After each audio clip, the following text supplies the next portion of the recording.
Thank you, everybody, for joining us today. We're doing something a little different today on Pete Talks. I'm going to be presenting a white paper that I authored at the end of last year called Purposeful Support Practices.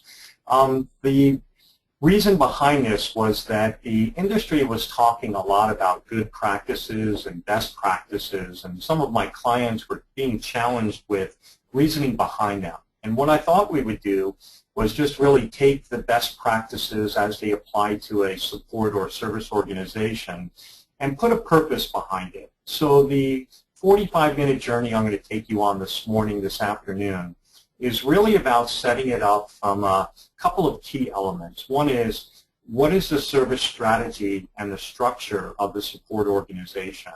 And then, what are the relevant or purposeful support practices that are aligned with the goals and objectives, but also support the customer or the business? So sit back and relax and enjoy this presentation on purposeful support practices. As many of you know, I've had about 30 years of experience in operations and product managing, and also in the industry in terms of being a certified instructor, working in areas of best practice consulting, and doing different types of events and infrastructure management associations, and also my association with Help Desk Institute. This has all led me to determine that in the current situation of service leaders, we have a tough time finding time to be strategic. The things that are really important in terms of what we do as service leaders is making sure that we balance our organization between the strategic, the tactical, and the operational. So as a service leader, we need to find more time to be strategic, to understand what our service strategy is and how it's aligned with business goals and objectives. Understanding what our critical success factors are and how we map key performing indicators to that. The operational side really is reflected in current assessment of best practices and the gap analysis in terms of our continuous improvement roadmap. The tactical piece is those continuous service improvement ideas, programs, projects, or plans that help us really bridge the gap to where we want to be and where we are. So tactical is the implementation of these projects or continuous improvement activities that help move us closer to where we want to be. And hopefully where we want to be is closest to where our customers want us to be, our business needs us to be, in order to offer the value proposition of services rather than the commodity services of service and operation. So the all-important service strategy. The thing that I like about this graphic is it really kind of puts it in alignment, and it also puts an element of simplicity that our IT goals and objectives and our service strategy should all be reflective of the business goals and objectives. One of the things I ask service leaders to do is to make sure that they get a hold of the business strategic plan or the business goals and objectives, what the business is trying to do this year, and how can we really support that business growth, business initiatives, business goals and objectives. So we have our broader IT goals and objectives that our service strategy and vision will fall upon and support. And then we have our supporting strategies of how we will accomplish the vision that we would like to achieve. At all parts of the journey, we should understand what our metrics are, our success metrics. And success metrics are really about three things. It's about having a baseline for where you are now, having a target for where you want to be, and then all the while measuring your actual against both the baseline and the target. The measurement of baseline to actual tells you the progress you've made to date, while the measurement of the actual to the target shows you the opportunity for continued improvement along that continuous improvement plan. So a couple of things to remember here in terms of formatting your strategic thinking and initiative. One, make sure you understand your business goals and objectives. Make sure that you create service goals and objectives that are aligned and supporting of them. Make sure you understand that your directives are really governed by your scope of services. And this could be your services catalog, your services portfolio, but most people call them a scope of services. The scope of services really defines all that you and your team do. And one thing I find helpful about the scope of services as these are the services that we deliver to our customers in business that are really important to our customers in business. In fact, they're the charter for why we were formed, whether we're doing technical support or we're doing product support or we're doing a mixture of varied services, including request management and incident management. Either one, if you're doing, all of these, put them down in your scope of services. Make sure that people understand that these are the most valued services that you offer to your business and customers. Now, why is that important? Well, it's important because at all times during the year, service leaders get pressured to do more at the front line or do more at the service desk or more at service operations. And what we always have to do is look at our demand, look at our supply of resources that we put against that demand, and look at how well we're managing our SLAs. So the third part here is to make sure that you have relevant and reflective SLAs and performance metrics to show how you and your team are performing against the given demand of those scope of services with the current resources that you have to manage that. At any time, we might be short-staffed. Well, I would say most of the time it seems that we're short-staffed. But to prove it, we need that management of the SLAs against that. We need those performance kind of business value metrics that show we're doing what we need to do given the scope of services and demand and resources, but at the same time we're being asked to do other things, and we need to be able to have the resources to do those other things that might be higher valued by the business and the customers. A recent example was that some of the teams that I'm working with are not tracking what they need to track. And I go back to that 100% tracking piece. One of the reasons why it's important is to make sure that we quantify the demand. And the only way to quantify the demand is to make sure that we have 100% ticket tracking, and that's for all work effort. The other thing that's important, too, is that we can use these repetitive type issues that come in, and we could roll that up into a problem, and we could see that, maybe a device or a configuration or a system or app are really problematic in terms of the number of problems reported by customers or number of incidents reported by customers raised up to a problem level shows that we're spending a lot of work, effort, and time and a lot of business impact on this, and what can we do about it? What can we do about it to raise it to a level where somebody takes action on it? Another important step of tracking. And don't forget not only 100% ticket documentation, but quality ticket documentation. As we run reports on different devices, we want to make sure that the device is logged into that ticket or reflected in that ticket. We want to make sure that we determine what the symptom is and whether there's an error message. So all of this analysis and problem management or good problem management really depends on good incident management to be able to raise that up to a level where we can take action on. One of the things I'm going through now with my team, and have gone through a couple of times with different customers, is the idea of understanding where your cost structure is. And an important element of metric at the service desk level is what is the cost per incident, cost per call, cost per contact. And looking at that reflective of the whole environment. So I want to know what my first contact resolution cost is, because I want to try and increase that, because I think I can lower the cost of ownership of support by increasing first contact resolution. But at the same time, my shift left strategy really needs to involve understanding what I escalate out of the service desk and what do I assign to other groups. One of the things that we're doing right now is really making sure that our team searches the knowledge base first.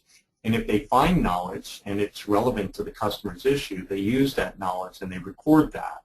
If they don't find knowledge, they flag it so that we can go back and add knowledge for that particular issue. And then if they find knowledge and it's not appropriate or it's not correct, we flag it to fix it. And that's something we're going to talk about later, which is called the KCS principle of UFA, use, flag, fix, and add. And all of that success depends on whether your analysts at the service desk are searching the knowledge base for every incident that comes in to get into that practice so we can really make UFA operationalized and make it successful. Well, the shift left strategy really depends on identifying where issues and requests are being resolved or fulfilled in the tiered support model, so that we can then target areas of opportunity where we can shift left, where we can take work at the tier 3, level 3, and move it to level 2. We could take work currently being resolved and fulfilled at level 2 and shift it to level 1. And then we could take work that is perfect for self-service or self-functionality, self-service functionality, and move it out to our self-service portal. All the while we manage it according to good problem management discipline, and we look for areas of repetitive incidents, reoccurring incidents that we can target for problem management and look to find the root cause and find a long-term solution to eliminate that from the environment altogether. This shift left strategy really helps us if we can bring visibility to these costly repetitive issues and questions and know where we should be resolving them to really kind of be cost effective in our support model.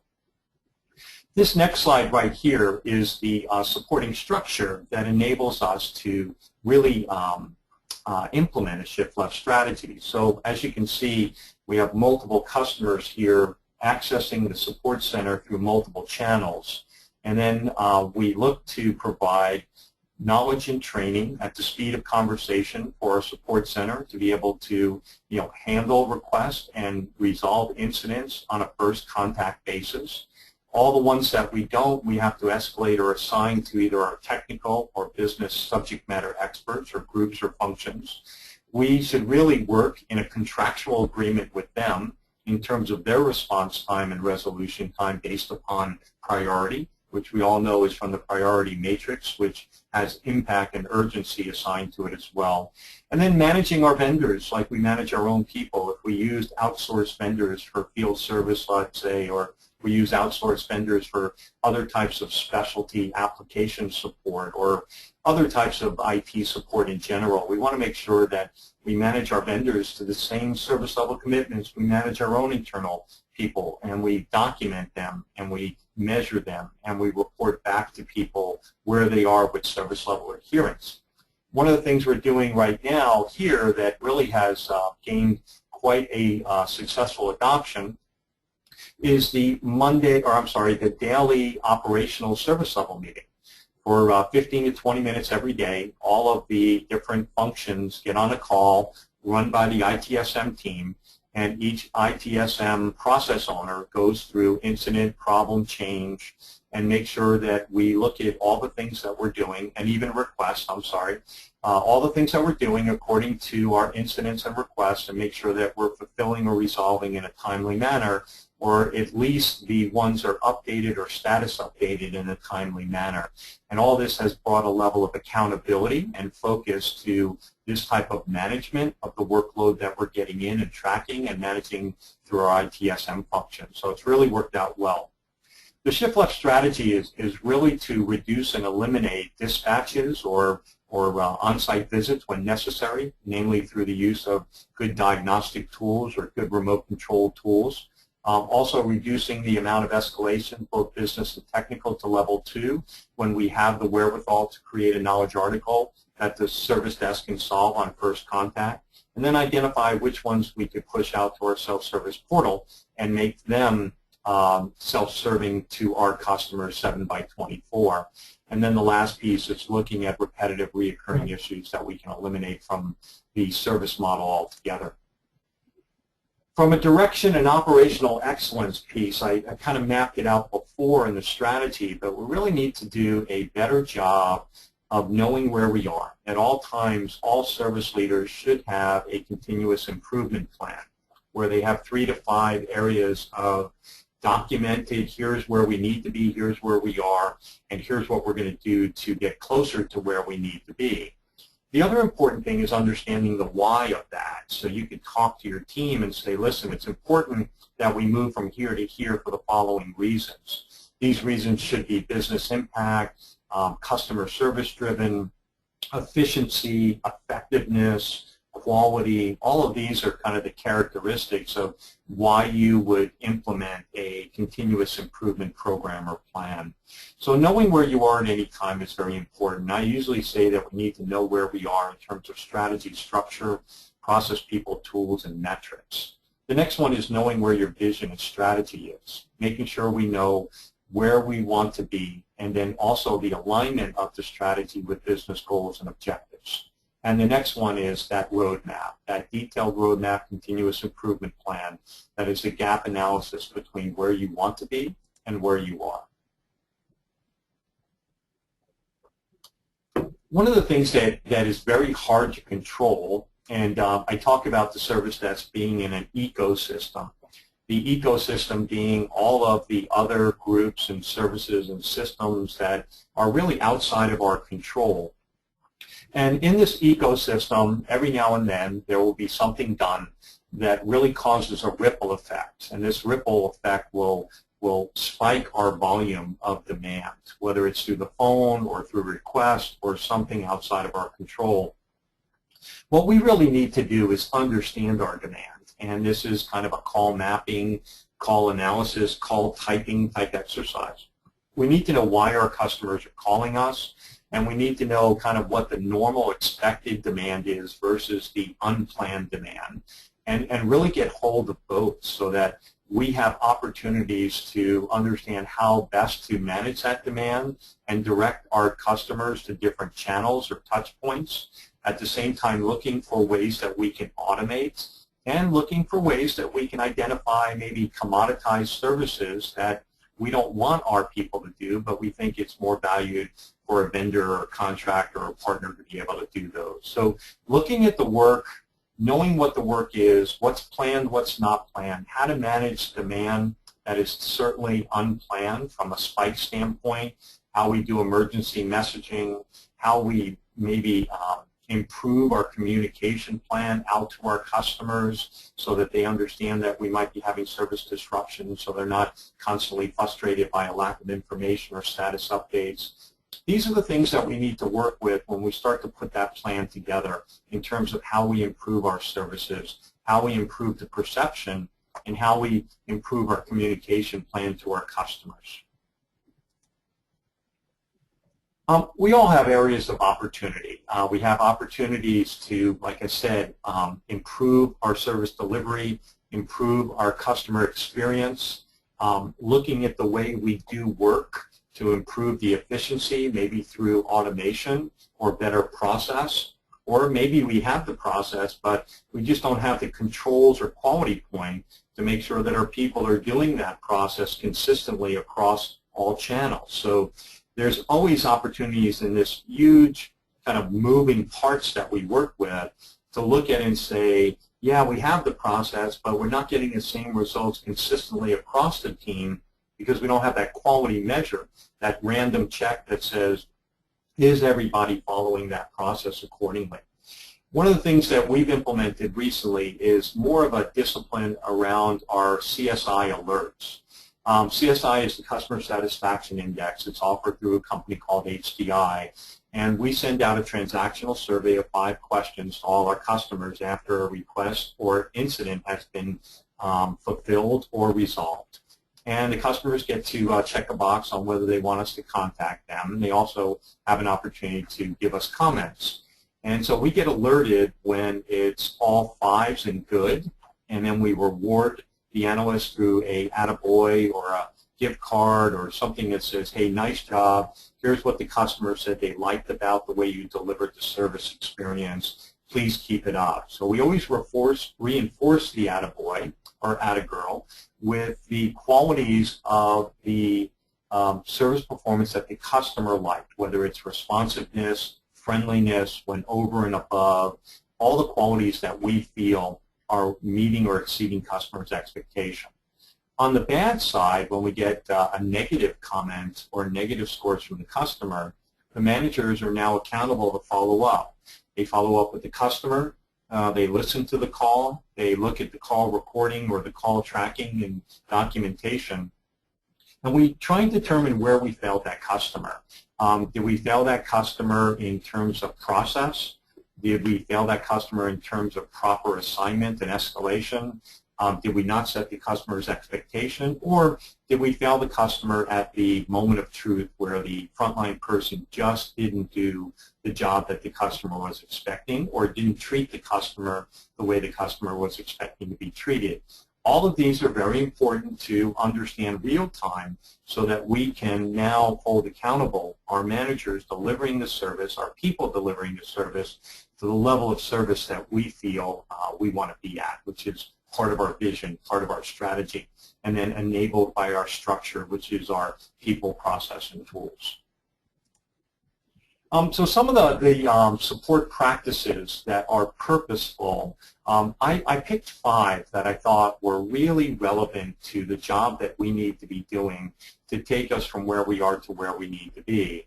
A couple of these are really, focused on things that we want to do, which is resolve our difficult problems faster, increase first contact resolution, and deliver a more consistent and memorable customer experience. And we do that through 5 of these purposeful support practices. First one being achieving first contact resolution. Second one, making use, flag, fix, and add, UFA, a KCS methodology and practice, a priority. Mapping call types for action, so that was that call type analysis piece of managing your demand that I talked about earlier. And then the other one is introducing customer impact technologies, or the way we work to manage our customers' expectation, to get the voice of the customer, and work and partner with the customer. My boss once told me that there's 3 stages of customer business maturity for an IT service organization. The first one is getting past the order-taking kind of mentality, where customers just want you to take their order or problem and solve it or fulfill it. The next one is really becoming more of a partner and working together with the business. And then the third maturity level is a trusted advisor, where the business feels that they can call upon you and you could give them the advice that they need. And they do that in a partnership without doing it on their own and getting it wrong, and we have to come in and fix it. And then the last piece is really balanced scorecard storytelling, where we can come up with operational metrics, scorecards for our people and our team, and be able to raise that to a level to senior management that tells a very business value-driven story or a success story. So here we go. Let me start with the first one. The first one is achieving first contact resolution. First contact resolution, true first contact resolution is the most efficient and effective way to resolve a customer's issues, not targeted for self-service. And we have to equip the front line with the right training, tools, and process, and scripting, if possible, to be critical to their success. I say think pilot cockpit. Every time that I walk into a plane, I look at the cockpit of a plane. It has everything that that pilot needs without having to get up and get it. And so if we look at our desktop for our analysts, we need to have everything at their fingertips. Somebody talked about having knowledge available at the speed of conversation. And that just gave me a visual. It gave me a thought that you're right. We need to have these, automated tools, whether it's remote control, password reset, anything to do with account management, anything to do with access to knowledge. It all has to be there so that our support analysts, if they have 5, 7, 9 minutes to be able to figure out what the problem is and resolve it, that we're all putting the tools that they can do that in the most efficient and effective manner. And that's where the automated and integrated process workflow comes. We have to know the who, what, why of the call demand, and then we have to look at other metrics that are really supportive and ripple effect of the FCR. Namely, knowledge will drive first contact resolution. And if we require our analysts to search for knowledge before doing anything else, and we require our analysts to use the knowledge that's relevant to the incident, and we measure all that, and we hold people accountable for it, then we're going to drive more first contact resolution. If we look at the customer satisfaction index as well in terms of the balancing piece, and then the last 2 are our mean time to resolve, especially the ones that we assign and escalate outside the service desk, making sure that that's done according to some SLA, and then also looking at that response time. Sometimes customers will tell us that the response time is more important than the resolution time, but I think both are equally important. The customer just wants to know who owns it and what are they going to do to resolve it in a timely manner. They just want to be in the communication loop when things are not resolved on first contact and they leave the service desk and go outside the different assignment groups. And that's an important part of keeping the customer engaged and involved. Making UFA a priority. This is one of my favorite ones because I'll tell you a quick story. There was a service desk manager who implemented knowledge management integrated into their service desk tool, and they were practicing UFA, and they required all their analysts to search and use knowledge when they found it, and if they didn't find it, they would flag it, and if it was wrong, they would flag it. Then they had people that would really fix it, and then they would also add knowledge when it was flagged because it wasn't there yet. Customers were calling in with the issue that required some article to be created. Well, one of the network teams created a knowledge article, and they made it part of the knowledge repository. And a new person came on the service desk and didn't search it appropriately with the keywords, so they assigned it to the network team. The network team manager called the service desk manager to complain, to say, hey, we authored this knowledge, and your guys are still sending us incidents, and we spend all that time in the knowledge article. So the manager apologized and searched, did a little research on it, found that the new person didn't search for it correctly, but it was there.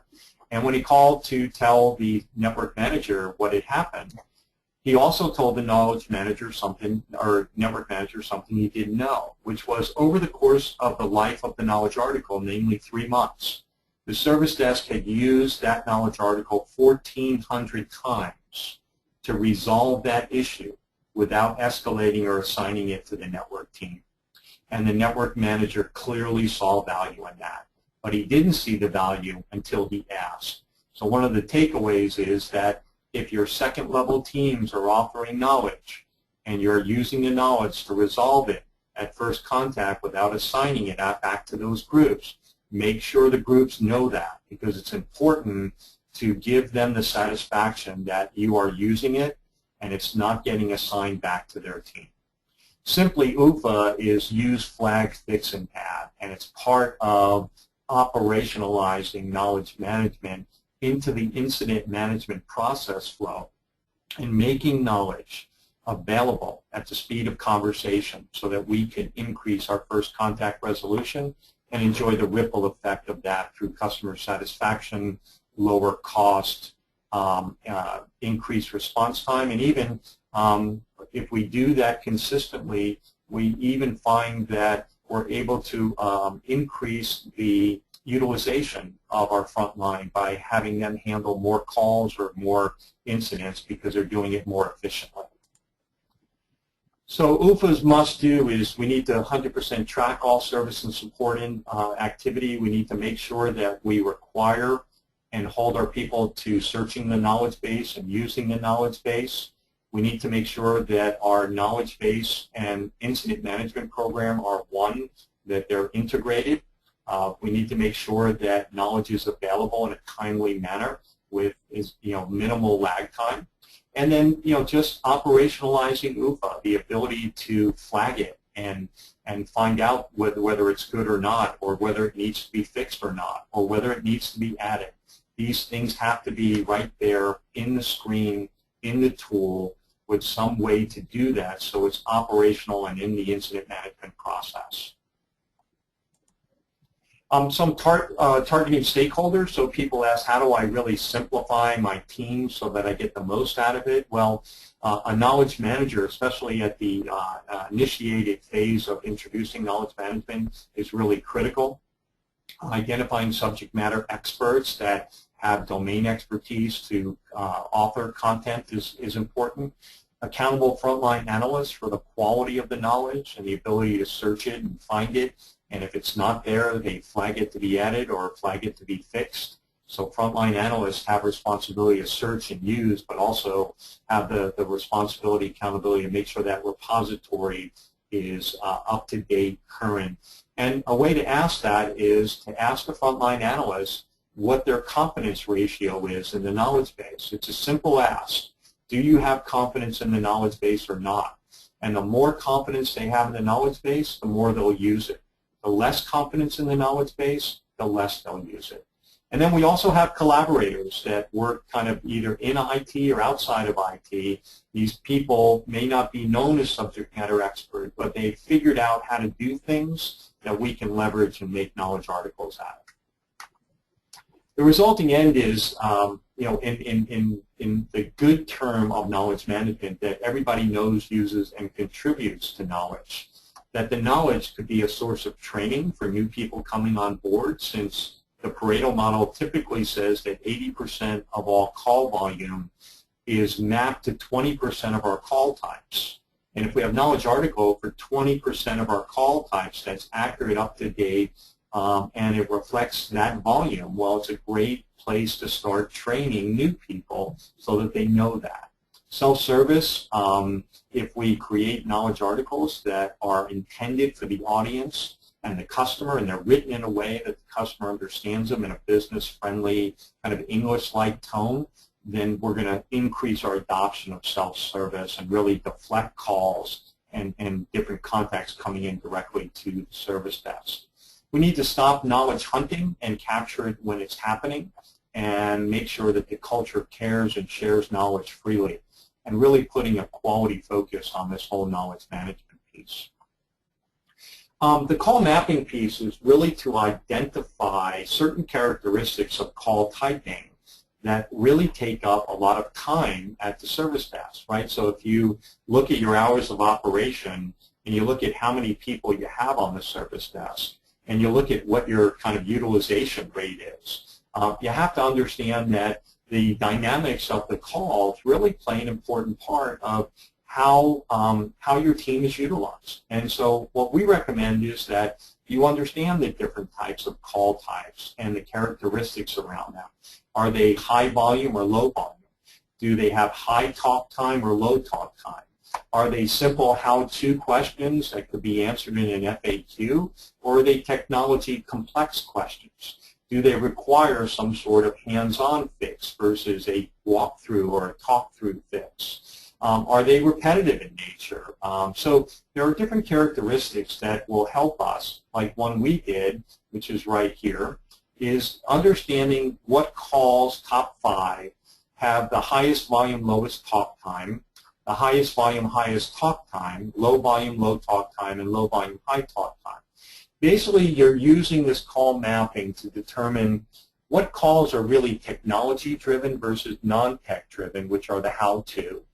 Which calls or problems are new, like new to 2013 new versus repetitive new, kind of old, archaic ones that come with us every year, versus the high call volume, high talk time ones. And so let me just tell you how we kind of looked at this. When we looked at high volume, high talk times, and we came up with the ICD issue type, which is integrated credit debit on the retail side, we realized that we were having a high volume of calls, but also we were spending almost 10 minutes on all those calls. If we added the number of calls to the call length, we were spending almost 420 hours of time on the service desk. And when we did further analysis on it, we looked at those call types. We resolved almost none of those, I mean literally none of those, at the first contact.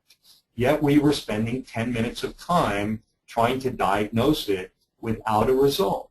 So we worked with the technology people who said, is there a way that we can determine some of these root causes that we can resolve? And if not, do we just bypass the service desk and go right to the people that can resolve them, because our success rate is really none. And so these are the conversations that we need to have with people when we use numbers as a way to have that conversation, right? One of the things that people find more successful than not is taking the emotion out of it and using the numbers to present your business case for what you're recommending to do. And that's what this is hopefully getting you towards. And have a plan. Once you see the numbers and do the analysis and present the analysis in a way that you're able to talk to it, You can have a plan and say, well, these low volume, low talk time things, we really need to drive those to self-service, and maybe even some of the high volume, low talk time ones. Maybe the how-to questions can be driven to self-service. Which ones of these are we not, offering knowledge articles? Or we might even look at these category or issue types and wonder how many knowledge articles we have underneath each issue type. Use that as a way to improve training, route to problem management, or do other types of increased diagnostic or troubleshooting skills. Move that into a training route as well. And all the while measuring the impact of this.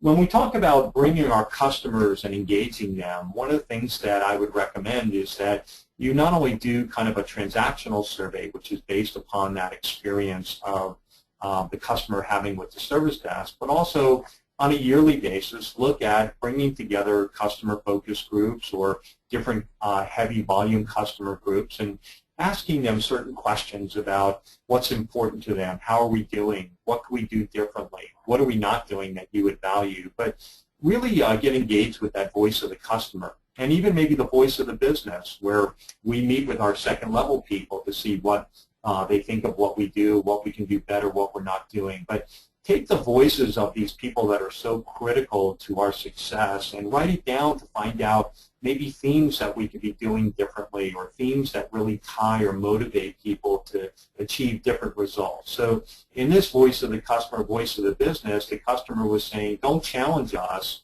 trust us that we understand what the impact of our issue is. One team, meaning it's not your team, my team, their team, it's one team. And the customer expects us to deliver seamless and transparent services. They don't really care that you work on the security team or the dev team or the messaging team. All they care is about that you're a vital part of their resolution and fulfillment, and they'd like to have it done as seamlessly and transparently as possible. We're on a kick now to get our people to have better business knowledge at the service desk. We have a lot of remote businesses, a lot of regional, local businesses. They all have different types of services that they use and applications that they use. And we never want those customers calling our service desk and the service desk saying, oh, I don't know what you're talking about, I never heard of that application, blah, blah, blah. We want to be able to identify what these are and create a quick knowledge article around it so that we could search it quickly at the service desk, bring it up, and when the customer says, well, are you familiar with this app? We say, yes, that's the app that does this and that. You use it here. We have different types of notes here that tell us where we can send this types of issue. All of that is really kind of upping the business knowledge at the service desk, especially when you have a very wide, varied, decentralized kind of business model.